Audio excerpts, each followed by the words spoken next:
ಈಗ ಅಂತಾರಾಜ್ಯ ನಮ್ಮ ಏನು ವಲಸೆ ಕಾರ್ಮಿಕರು ಏನು ನಮಗೆ ಈ ಕಾಫಿ ಸೀಸನ್ ಬಂತು ಅಂದ್ರೆ ಬೇರೆ ರಾಜ್ಯಗಳಿಂದ ಈ ಕಡೆಗೆ ಬಂದು ಅಥವಾ ಬೇರೆ ಜಿಲ್ಲೆಗಳಿಂದ ಬಂದಂತಹ ನಮ್ಮ ಅವ್ರದ್ದು ಹಿನ್ನೆಲೆ ಏನು ಯಾರು ಏನು ಅಂತ ಗೊತ್ತಿರೋದಿಲ್ಲ.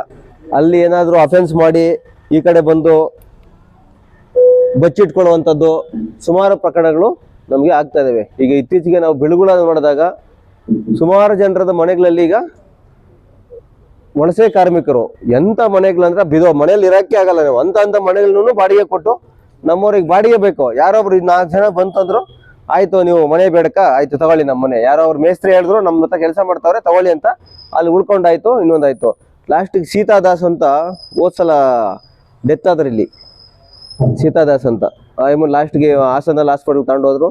ಅವ್ರು ಮನೆ ಓನರ್ ವಿಚಾರಿಸಿದ್ರೆ ಅವ್ರು ದುಬೈಲಿದ್ದಾರೆ. ಲಾಸ್ಟ್ಗೆ ಅವ್ರ್ಯಾರು ಏನು ಅಂತ ವಿಚಾರಿಸಿದ ಮೇಲೆ ನಮಗೆ ಅವ್ರಿಗೆ ಏನೂ ತೊಗೊಂಡಿಲ್ಲ, ಡಾಕ್ಯುಮೆಂಟ್ ತೊಗೊಂಡಿಲ್ಲ, ಇನ್ನೊಂದು ತೊಗೊಂಡಿಲ್ಲ. ಯಾರೋ ಅಕ್ಕಪಕ್ಕದ ಮನೆಯವ್ರು ಖಾಲಿ ಇತ್ತು, ಇನ್ಯಾರೋ ಅವ್ರ ರಿಲೇಟಿವ್ ಸಂಬಂಧಿಕರು ಇಲ್ಲಿ ಯಾರೋ ಲೇಬರ್ ಇದ್ದಾರೆ, ಆ ಮೇಸ್ತ್ರಿ ಪರಿಚಯ ಒಂದು ಸ್ವಲ್ಪ ನಿಮ್ಮ ಮನೇಲಿ ಬಾಡಿಗೆ ಕೊಡ್ತಾರೆ ಅಂತ ತಿಂಗಳಿಗೆ 2,000 ರೂಪಾಯಿ ಕೊಡ್ತಾರೆ. ಆಯ್ತು ತಗೋ ಕೀ ಕೊಟ್ಟಾಯ್ತು, ಅವ್ರ ಮನೇಲಿ ಉಳ್ಕೊಂಡಾಯ್ತು. ಅವ್ನು ಸತ್ತೋದಾಗ ನಾವು ಯಾರ ಮನೆ ಹೆಂಗ್ ಬಂದ್ರು ಯಾರೋ ಅವತ್ತೇನಾರು ಆರೋಪಿ ಅವನೇನಾದ್ರು ತಪ್ಸ್ಕೊಂಡಿದ್ದಿದ್ರೆ ನಮಗೇನೂ ಸಿಗ್ತಿರ್ಲಿಲ್ಲ. ಓನರ್ಗಳಿಗೇನು ಗೊತ್ತೇ ಇರಲ್ಲ. ಇದು ಯಾಕೆ ಹೇಳ್ತಾ ಇದೀವಿ ಅಂತಂದ್ರೆ ಇಷ್ಟು ದಿನ ನಡೆದೋಯ್ತು, ಏನೋ ಬಿಡು ಹಂಗೋ ಹಿಂಗೋ ಆಯ್ತು, ಏನೋ ಆಗ್ಲಿಲ್ಲ, 1 ವರ್ಷ ಆಯ್ತು ಇನ್ನೊಂದು. ಬಟ್ ಮುಂದಿನ ದಿನಗಳಲ್ಲಿ ಈಗಂತೂ ಕಾನೂನು ಬಹಳ ಈಗ ನಿಮ್ಗೆಲ್ಲಾನು ಮೊನ್ನೆ ರೀಸೆಂಟಾಗಿ ಏನು ಟೆನೆಂಟ್ ಆ್ಯಕ್ಟ್ಸ್ ಎಲ್ಲಾನು ರಿನ್ಯೂ ಮಾಡಿದ್ದಾರೆ. ರಿನ್ಯೂ ಅಂದರೆ ಅಪ್ಡೇಟ್ ಮಾಡಿ ಮತ್ತೆ ಇದು ಮಾಡಿದ್ದಾರೆ, ಯಾವ ರೀತಿ ಮಾಡಬೇಕು, 11 ಮಂತ್ಸ್ಗೆ ಏನು ಅಗ್ರಿಮೆಂಟ್ ಮಾಡಬೇಕು. ನೀವು 500 ರೂಪಾಯಿಗಾರು ಬಾಡಿಗೆ ಕೊಡಿ, 100 ರೂಪಾಯಿಗಾರು ಬಾಡಿಗೆ ಕೊಡಿ.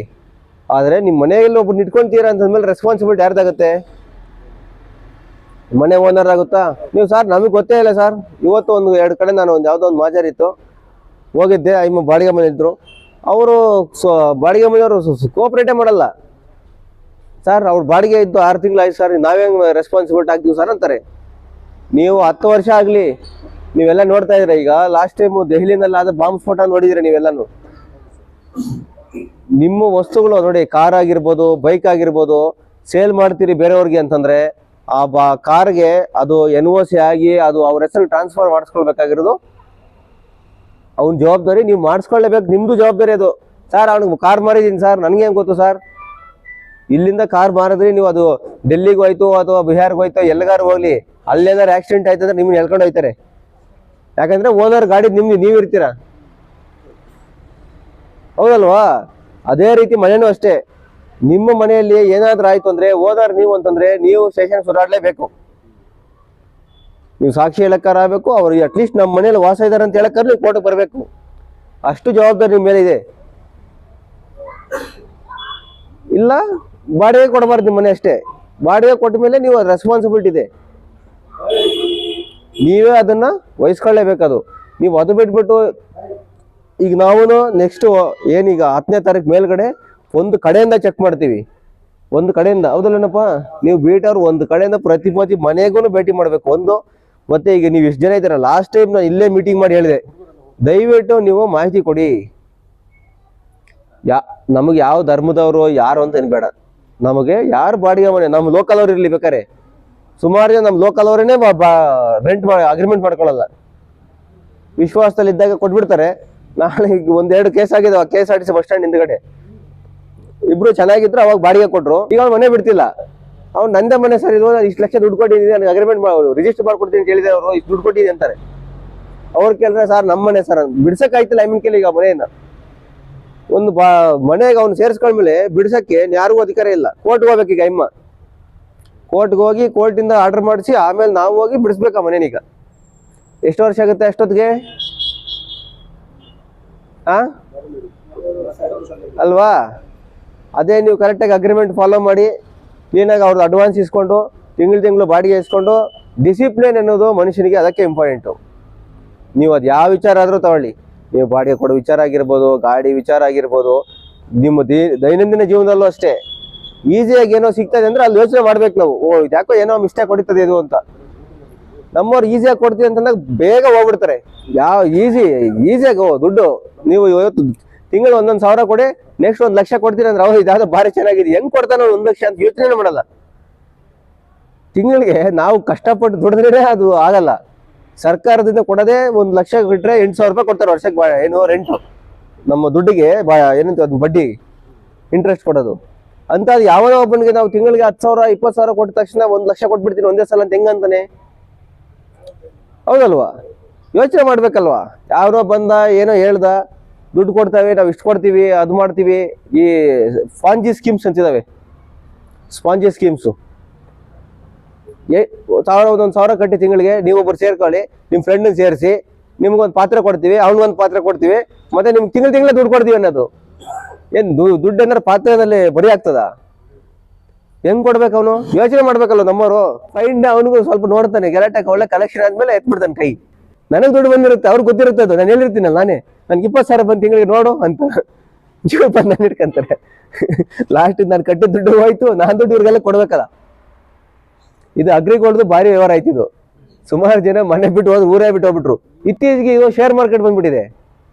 ನೀನು ಇಷ್ಟು ಕಟ್ಟು, ನಾನು ನಿನ್ಗೆ ಇಷ್ಟು ಕಟ್ಬಿಡ್ತೀನಿ ಅಂತ. ದಯವಿಟ್ಟು ಈ ಫಾಂಜಿ ಸ್ಕೀಮ್ಸ್ ಏನಿದಾವೆ ಯಾವುದೇ ಸ್ಕೀಮಲ್ಲಿ ಕಟ್ಟಕ್ಕೆ ಹೋಗ್ಬೇಡಿ. ಸರ್ಕಾರದ ಯಾವ್ದಾದ್ರು ಇದಾವ, ಇನ್ಶೂರೆನ್ಸ್ ಇದಾವ, ಅದನ್ನು ನೋಡ್ಕೊಂಡು ಯಾವ ಕಂಪ್ನಿ ಏನು, ನೀನು ಏನು ಮಾಡ್ತಿದ್ಯಪ್ಪ ಅಂತ ಏಜೆಂಟ್ ನೀನು ಯಾರ ಹತ್ರ ಬಂದಾಗ ಏನದು ಅಂತ ಹೇಳಿ ಸರ್ಚ್ ಮಾಡಿ ತಿಳ್ಕೊಂಡು ಆದ್ಮೇಲೆ ನಿಮ್ಗೆ ಕನ್ಫರ್ಮ್ ಇದ್ರೆ ಮಾತ್ರ ದುಡ್ಡು ಕಟ್ಟಿ. ಹೌದಲ್ವಾ? ಸುಮ್ಮನೆ ಆಸೆ ಬಿದ್ದು ಏನೋ ಯಾವತ್ತೋ ಬರುತ್ತೆ, ಇವತ್ತೇ ಇಲ್ಲ ನಾಳೆ ಬಂದು ಏನಾಗುತ್ತದೆ. 10 ವರ್ಷ 20 ವರ್ಷ 30 ವರ್ಷ ಈಗ ಮಕ್ಕಳು ವಿದ್ಯಾಭ್ಯಾಸಕ್ಕಾಗಿರ್ಬೋದು, ಮದುವೆಗಾಗಿರ್ಬೋದು, ಮನೆ ಕಟ್ಟಕ್ಕಾಗಿರ್ಬೋದು ಆಸೆ ಇಟ್ಕೊಂಡು ನಾವೇನೋ ಶೇರ್ ಮಾರ್ಕೆಟು ಇನ್ನೊಂದು ಹಾಕ್ತೀವಲ್ಲ, ಅದ್ರದ್ದು ಕನ್ಫರ್ಮ್ ಮಾಡ್ಕೊಂಡು ಎಲ್ಲಿ ಕಟ್ಟಬೇಕು ಏನು ಅಂತ ಎಲ್ಲ ನೋಡ್ಕೊಂಡು ಕಟ್ಟಬೇಕು. ಯಾರೋ ಹೇಳ್ದ ಫ್ರೆಂಡು ಅದು ಯಾವ್ದೋ ಕಟ್ಟಿದ್ದು. ಮೊನ್ನೆ ಒಬ್ರು ಮಾಸ್ಟರ್ ಒಬ್ರು ಬಂದಿದ್ರು, ಸರ್ 11 ಲಕ್ಷ ಹೋಗ್ಬಿಟ್ಟಿದೆ ಅಂತ. ಹೆಂಗೆ ಅಂದ್ರೆ ಒಂದು ಗ್ರೂಪ್ ಮಾಡಿದ್ರು ಸರ್, ಫೇಸ್ಬುಕ್ಕಲ್ಲಿ ಪರಿಚಯ ಅದ. ಫೇಸ್ಬುಕ್ಕಲ್ಲಿ ಪರಿಚಯ ಅದ, ಅವ್ನು ಯಾರಂತ ನೋಡ್ಲಿಲ್ಲ ಅವರು. ಅವನು 500 ರೂಪಾಯಿ ಮಾರ್ಕೆಟಲ್ಲಿ ಶೇರ್ ಇದಾವೆ, ನೀನು 300 ರೂಪಾಯಿ ಕೊಡ್ತೀನಿ ಅಂತ ಹಾಕ್ದ. 11 ಲಕ್ಷ ತಗೊಂಡೋಗಿ 11 ಲಕ್ಷ ಹಾಕೊಂಡ್ರಿ ಒಂದೇ ತಿಂಗಳಲ್ಲಿ.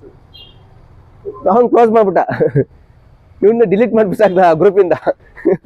ಈಗ ಬಾಯ್ ಬಡ್ಕೊಂಡ್ ಬಂದ ಮಾಸ್ಟರ್. ಮತ್ತೆ ಓಲಿ ಯಾರ ಜನ ಅನ್ಎಜುಕೇಟೆಡ್ ಅಂದ್ರೆ ಒಪ್ಕೊಳ್ಳೋಣ. ಮಾಸ್ಟ್ರು ಬಂದ, ಸರ್ ಹಿಂಗ ಆಗ್ಬಿಟ್ಟಿದ್. ಆಯ್ತಪ್ಪ ಹುಡ್ಕೋಣ. ಎಲ್ಲಿ ಹುಡ್ಕೋದು? ಅವ್ನು ನೋಡ್ರೆ ಒಂದು ಅಡ್ರೆಸ್ ನೋಡ್ರಿ ಬಿಹಾರ್ ಇದೆ, ಒಂದು ಅಡ್ರೆಸ್ ನೋಡ್ರಿ ಜಾಮ್ನಗರ ಅಂತೆ. ಒಂದ್ 2-3 ಸಲ ಬಂದ ಮತ್ತೆ, ಸರ್ ಅದೇನು ಓಲಿ ಬಿಡಿ ಸರ್, ನನ್ ಕೆಲಸ ಇದೆ ಬಿಡಿ ಸರ್ ಅಂತ. 11,20,000 ರೂಪಾಯಿ ಹೋಯ್ತು. ಮತ್ತೆ ಇತ್ತೀಚೆಗೆ ಬರ್ತಾ ಇದೆ ಈ ಕೆಲವ್ರಿಗೆ, ಈ ಹುಡುಗರಿಗೆ ಸ್ವಲ್ಪ ಚಟಗಳಿರ್ತವೆ. ಈ ಡೇಟಿಂಗ್ ಗ್ಯಾಪ್ ಅಂತ ಬರ್ತವೆ. ನೀವು ಮಧ್ಯರಾತ್ರಿ ಒಬ್ಬರೇ ಇದ್ದೀರಾ, ನಿಮ್ ಜೊತೆ ಹುಡುಗಿ ಮಾತಾಡ್ಬೇಕಾ, ನಾನಿದ್ದೀನಿ ಮಾತಾಡ್ತೀನಿ ಅಂತ. ಯಾಕಂದ್ರೆ ಇಲ್ಲೆಲ್ಲ ಹುಡುಗರೇ ಇದ್ದೀರಾ, ಹುಡುಗರಿಗೆ ಅಂತ ಹೇಳ್ತಾ ಇದೀನಿ. ನಾನಂತೂ ಬಿಡಲ್ಲ. ನೀವು ಬೆಂಗಳೂರಲ್ಲ, ನೀವು ದುಬೈಲ್ ಇದ್ರೆ ನಾನಂತ ಕರೆಸ್ತೀನಿ. ಇಷ್ಟು ದಿನ ಆಯ್ತು ಏನೋ ಹೋಗ್ಲಿ ಅಂತ. ನೀವು ಮಾಡೋ ಬೇಜವಾಬ್ದಾರಿ ಕೆಲಸಗಳಿಗೆ ನಾ ಯಾವುದೋ ಅಮಾಯಕರ ಬಲಿ ಆಗ್ತಾ ಇದ್ರಿ. ಈಗ ಎಷ್ಟು ಜನ ರೀ, ನೀವು ನಮ್ಮ ಬಿಳುಗುಳದಲ್ಲಂತೂ ಅತಿ ಹೆಚ್ಚು ಆಗ್ಬಿಡ್ತು ಇತ್ತೀಚೆಗೆ. ಅವನ ಮನೆಯಿಂದನೇ ಬೆಳಿತಾನೆ ಗಾಂಜಾ. ಏನಾಗ್ತಾ ಇದೆ ಅಂತ ನೀವು ಅನ್ಕೊಂಡಿರ್ಬೋದು. ನಾವು ನಮ್ಮ ಮಕ್ಕಳನ್ನ ಎಷ್ಟೇ ಶ್ರದ್ಧೆ ಎಷ್ಟೇ ಭಕ್ತಿಯಿಂದ ಏನೇ ಬಳಸಿದ್ರು ಪಕ್ಕದಲ್ಲಿ ಏನ್ ನಡೀತಿದೆ, ನಾವೆಲ್ಲ ನಮ್ಮ ಪಕ್ಕದಲ್ಲಿ ಈಗ ನಾವು ಮೂಡಿಗೆರೆಯಲ್ಲಿ ಹೆಂಗಿದೆ ವಾತಾವರಣ, ನಾವೆಲ್ಲ ಒಂದೇ ಮೈಂಡ್ ಸೆಟ್ ಅಲ್ವಾ? ಹೌದಲ್ವಾ? ಹಂಗೇನೆ ಅದನ್ನು. ನಾವು ನಮ್ಮೂರಲ್ಲಿ ಕೆಟ್ಟವ್ರು ಇರ್ತಾನೆ, ಅದ್ರ ಒಂದು ಇಂಪ್ಯಾಕ್ಟ್ ನಮ್ಮಲ್ಲಿ ಇದ್ದೇ ಇರುತ್ತೆ. ಸೊ ದಯವಿಟ್ಟು ಎಲ್ರು ನಿಮ್ಮದು ಜವಾಬ್ದಾರಿ ಇದು. ಈಗ ಒಂದು ತೋಟ ಇದೆ ಅಂತಂದ್ಮೇಲೆ ಕಸ ಬೆಳೆದ್ರೆ ನಾವು ಕಿತ್ತಾಕ್ಬೇಕೇ ಬೇಡವಾ? ಕಿತ್ತಾಕಿದ್ರೆ ತಾನು ಒಳ್ಳೆ ಗಿಡ ಚೆನ್ನಾಗಿ ಬೆಳೆಯೋದು. ದಯವಿಟ್ಟು ಇದು ಅಷ್ಟೇ, ನಿಮ್ಮ ಮನೆಗಳಾಗ್ಲಿ, ನಿಮ್ಮ ಮನೆ ಈ ವಿಚಾರದಲ್ಲಂತೂ ರಾಜಿ ಮಾಡ್ಕೊಳಕ್ ಹೋಗ್ಬೇಡಿ. ಯಾವನಾದ್ರೂ ಉತ್ತರ ಭಾರತದವ್ರು ಇದ್ದಾರೆ, ಇನ್ನೊಂದಿದ್ದಾರೆ ಅಂದ್ರೆ ಕ್ಲೀನ್ ಆಗಿದ್ದಾರೆ, ಇರ್ಲಿನಪ್ಪ ನಟಿಗೆ, ನಮ್ಗೆ ಸಮಸ್ಯೆ ಇಲ್ಲ. ಯಾಕಂದ್ರೆ ನಾವೆಲ್ಲ ಭಾರತೀಯರು ಇರೋಣ. ಆದ್ರೆ ಇತ್ತೀಚೆಗೆ ಅತಿ ಹೆಚ್ಚು ಪ್ರಕರಣಗಳು ಅವ್ರದ್ದೇ ಆಗ್ತಿದಾವೆ. ಗಾಂಜಾ ಇಲ್ಲಿ ಯಾವುದೋ 4-5 ಮನೆ ಇದಾವೆ. ಅವನೇನು ಈ ಹಂದಿ ಕೂಡಿದಂಗೆ ಒಂದೇ ಕೂಡೋದು 10 ಜನ 20 ಜನ ಇರ್ತವೆ. ಅಂದ್ರೆ ಅವ್ರ ಕಲ್ಚರ್ ಹಂಗಿದೆ. ನಾವೇನ ಕಲ್ಚರ್ನ ಇದು ಮಾಡ್ತಿಲ್ಲ, ಬಟ್ ನಮಗ್ ಸಮಸ್ಯೆ ಆಗ್ಬಾರ್ದಲ್ಲ ಲೋಕಲ್ ಅವ್ರಿಗೆ. ನಮ್ಮ ಸಂಸ್ಕಾರಕ್ಕೆ ನಮ್ಮ ಸಂಸ್ಕೃತಿಗೆ ಧಕ್ಕೆ ಆಗ್ಬಾರ್ದಲ್ವಾ? ಇಲ್ಲಿ ತಗೊಂಬಂದು ಈಗ ಗಾಂಜಾ ಹೊಡೆಯೋದು, ಇಲ್ಲಿ ತಗೊಂಬಂದು ಗಾಂಜಾ ಗಿಡ ಬೆಳೆಸೋದು. ಇದರ ಬಗ್ಗೆ ನಾವು ಎಷ್ಟೇ ಕ್ರಮ ಕೈಗೊಂಡ್ರು ಸ್ಥಳೀಯವಾಗಿ ನೀವು 24 ಗಂಟೆ ಅಕ್ಕಪಕ್ಕ ಮನೆಯವ್ರು ನೀವಿರೋದು, ನೀವು ಅವ್ರ ಚಲನ ನೋಡ್ತಾ ಇರ್ತೀರಾ. ನೀವು ನಮಗೆ ಮಾಹಿತಿ ಕೊಡಬೇಕು.